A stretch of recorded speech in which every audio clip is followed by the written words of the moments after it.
Welcome back to part two of the Civil War.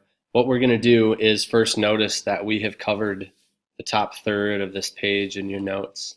And we talked about border states being the ones that Lincoln thought were very, very important because they could make the difference in the war. Many of them, like Maryland, were very close to the Confederate capital of Richmond, so holding it and controlling it would be very important for the Union troops. We talked about the Confederate and the Union strengths. Those are important to note. Those are on your final, so be ready for that. You've been warned. Let's get rid of this page and move on. All right, material advantage clearly was in the North. As you can see from the map and from our earlier discussions, the North had 2/3 of all railroads and the South only 1/3. Later on in the war, the South would struggle as the Union took control of those rail lines to move goods, to move troops, and to fight at an adequate speed with adequate supplies. Okay. Now, we're going to cover Union strategy first, so I'm going to be pulling these over to this side. Now, the Union, remember, refers to the Yankees or the North, just in case you're wondering.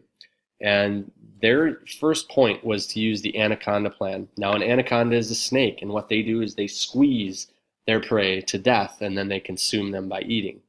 Well, this would obviously not be the case. They would have to smother something, so they would smother the economy. They would basically cut off their trade. All right?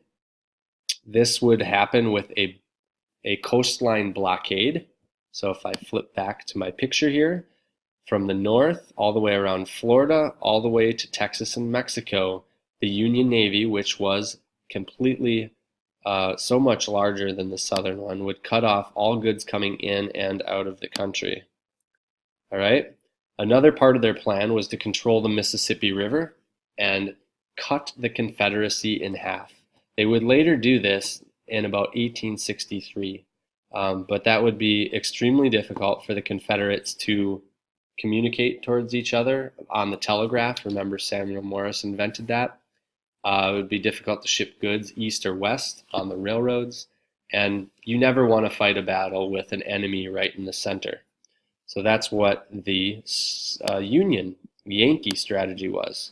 The Confederate strategy was, number one, to defend their lands, hope that the Union tires of the war. Now, this is pretty valid points. All they had to do was basically show the North that they meant business long enough to where it cost the North too much money, too many lives, that they would eventually drop out.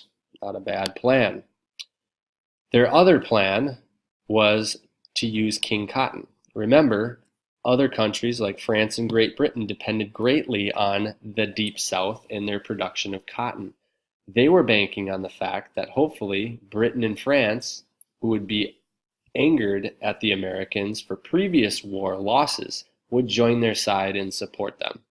That did not happen.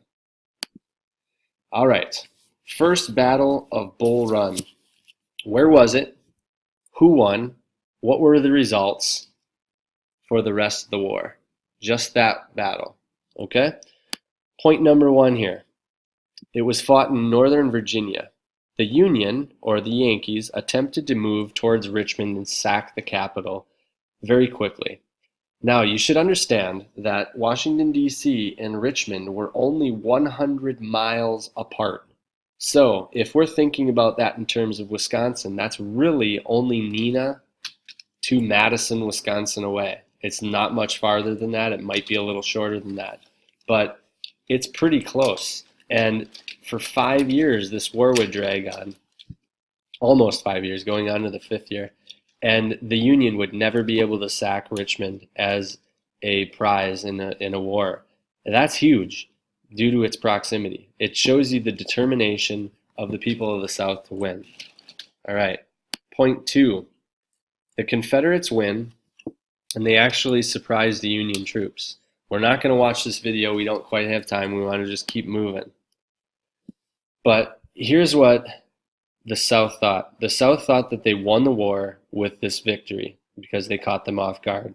The North completely underestimated the South, and in response, President Lincoln calls for 1 million troops to serve for 3 years. Okay, the next part of our little study here on the Civil War is about military technology. Although this is not on your final exam, this would make a tremendous difference in the number of deaths. The Civil War was America's bloodiest war that we would be involved in, and that is still to date. So that in itself is impressive fact to remember. Okay? There is a short video clip that you're going to watch for this, but the first thing we're going to do is hash out a few of the points, and there's 4 of them. All right, so here we go. The first one is the rifle became extremely popular. Now, back in the American Revolution, some of the Minutemen had rifles, and they were excellent marksmen, but it became even more popular during the Civil War, and it was a rifle, a gun with a grooved barrel. It increases accuracy, and it puts a spin on the bullet like this, and it just stops curving action that you would see maybe with a paintball. The mini ball, you're going to watch this one. It was a hollowed out bullet. This was an incredible invention. I believe it came from the French. Extremely lethal, extremely deadly. Now you're going to pause the video here after you go to Schoology, and you're going to watch this. It's going to take you about 5 to 6 minutes to watch it. It is a must-see, but I want you to see the detrimental effects of using this weapon on both sides. Okay? So pause the video, give that a shot, and come right back. All right, now we're back. As you saw in the video, that mini ball was extremely lethal. Not only did it shatter bones, but the bones themselves, as that projectile went through that person's body, would also cause extra damage. The guns would shoot farther as a result of the mini ball and the rifle, and it would result in a heavier death toll. All right, another piece of technology. You probably heard of the ironclads. Some of the most important or notable ones was the Monitor versus the Merrimack. All right, the Monitor one was the Union-sided ironclad. It was basically a ship made of iron with a turret that could turn 360 degrees with 2 humongous cannons on it. The Merrimack was an old ship that was converted with iron sides, and it was built with slanted angles. So when the cannonballs hit off of it, they would bounce off. The Merrimack completely annihilated a bunch of ships in one sheer battle just before the Monitor was completed. Those 2 ships, the Merrimack and Monitor, would face off, and it would actually be a draw, and both of them would eventually either be sunk or decommissioned and destroyed. Okay, the next slide we have here is about Ulysses S. Grant and Robert E. Lee. We're going to cover Grant first. Grant was a Union officer. He was a Yankee. He was extremely important. He's from the state of Illinois, actually. He had an alcoholic problem, not that you needed to know, but interesting fact there. And Lincoln really wanted him because he had a unique ability to rally the troops. He was Lincoln's go-to general. And what determined him as a standout leader was his victory at Shiloh. Shiloh was, I believe in Tennessee, it was the single bloodiest day in the Civil War. About 23,000 troops on both sides combined were killed. He was also victorious in New Orleans. Now notice, Shiloh and New Orleans are pretty much on top of each other. He was successful in that Anaconda plan and really splitting the Confederates up at one point. Okay? After his victory at New Orleans, there was only 150 miles of the Mississippi River left out of the Union control. Remember, having a foe right in between you, troops here, your troops here, and in the middle, it's no good. But it also cuts off the people in the middle from any help. So the Confederacy was in big trouble when this man, Ulysses S. Grant, took over and was successful. He also is famous for saying that, "I will not invade the South without onions." Onions have vitamins in it, and those vitamins, like vitamin C, are extremely important. Many of these troops and soldiers would die of scurvy, which causes you to lose your teeth, due to that deficiency. So onions would allow those troops on his side to keep those nutrients and become strong or maintain strong fighting conditions. Robert E. Lee is next. Okay, he's from Virginia. The interesting thing is he was against slavery, but he could not fight against his home state. You know, he was a cadet at West Point, very famous general, probably the best out of both sides put together. During the middle of the war, he forces Union troops to retreat from Virginia. Imagine that, middle of the war, he is forcing out the Union troops to retreat back to the north near Pennsylvania. Unfortunately, though, he invades the North without permission of Jefferson Davis. He was after making a stand at Gettysburg. We'll get to that later. Finally, our last little chunk here on Civil War, Part 2, is the Battle of Antietam. Okay? Where is this? Is the first thing you got to know. It's in Maryland. Make sure you write that down. All right? Point number 1. Lee left his attack plans at an abandoned camp. And what happened was one of his officers did not pick it up. He left his plans there. So the Union discovers that. You can imagine, uses it to their advantage.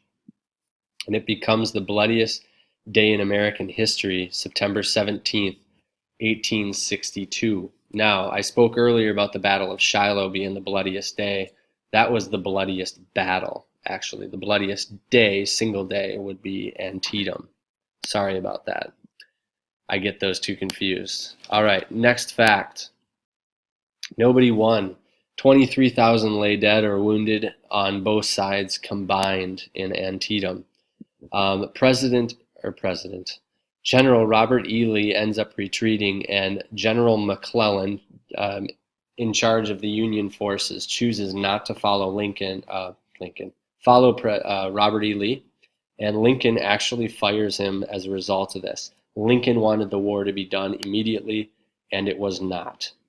All right, that wraps up the Civil War, Part 1 and 2. I'm going to have you very briefly listen to Civil War medicine really quick on the next slide. Let's take a look at that. All right. This is just for your side information. Clara Barton was actually nicknamed the Angel of the Battlefield. Before her time, there was not a very good system developed for supporting the troops that had injuries and diseases. She developed the American Red Cross, which, as you know today, goes around to places like that have natural disasters such as Indonesia, Hurricane Katrina event in 2008, and they provide support for those groups. Okay? That is it about Civil War medicine. Cool fact is that while attending to soldiers on the front line, a bullet tore through her skirts, missing her and killing a soldier she was helping. All right, our final segment today is going to be on this side, so it's the reverse, and this is going to be where we finish up our notes on the Civil War. I'm going to post that video very soon, but flip this over and look for that link. We're going to start up here where it says number 1 and work our way around. See you later.